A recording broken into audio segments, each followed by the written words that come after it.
Сәке! Сәке қалай, амансыз ба? Исам қалай? Амансыз ба? Жақсы. Кім шығарып салайын отсың жерде? Жақсы келдің сенде. Кіріп салайын тұрдым, әншек жақсы енді аман бол деп. Ағаң көшіп баратыр қалаға. Жаман ағаң кетіп баратыр енді. Қойшы. Жайлап қалаға көшіп баратырмыз, иә.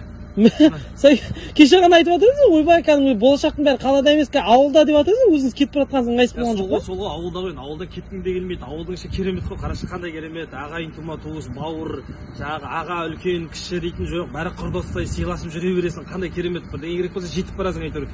Енді амал жоқ кетіп барады ана бала қалада ғой, келін екеуі. Солар енді әке шеше қартайтындар ғой, енді қызықтарыңды бізден көрсеңдерші енді. Біз сендерге қызық көрсетейік деп айтыр, осы шақырып жатыр қастарына. Қайта ол балаға рахмет, әке шешесін құрметтеп жатқан. Әйтпесе қазір қаншама балдар бар. Әке шешесіне ей қойшы дейді. Солар ана қатынына шай қойшы деп айта алмайдылар бар ішінде. Айтыр біздің балаға рахмет айтыр енді.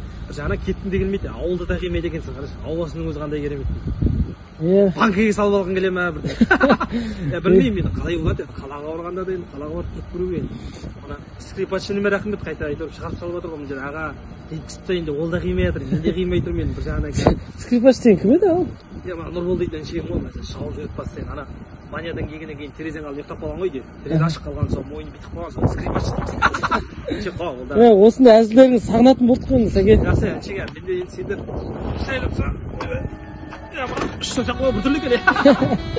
Сендер сағынамыз ғой әншек. Ал енді міне мына ауылға қарап қой. Бүкіл ауыл саған аманат.